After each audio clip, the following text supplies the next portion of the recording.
ule hei tuna artui pathum mangin MLA intan result tur kha enchin na kan nei don ani BJP hi ka ti tel talawa maro chu maldi ki chuan ringam ani len lo ha ha se thiam tura ngai taila thange an mani kon min lo se thiam se chuan MLA fi alaya ro la ne kan ni wangin la ya ka da chuan ZPM INC tin ta chuan hei hi ka in chal tok tir do na ni ei le tura ni wangin hei policy te po kan han da tela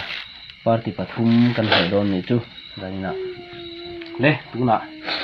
ka in chal tok tir nga hei amol zum lampang hi MNF le ZPM hi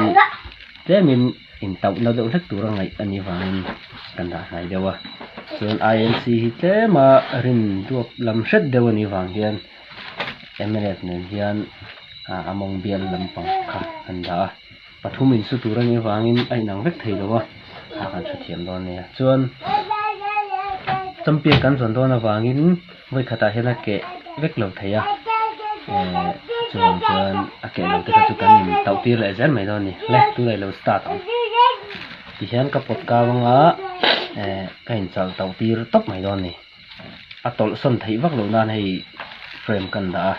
ka thiam don nia startang go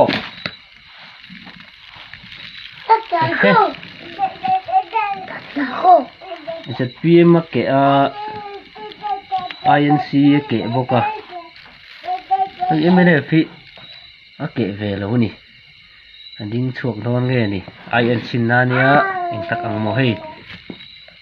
aw ke ve ve ni khan ngai dan ten lo sui ve don nia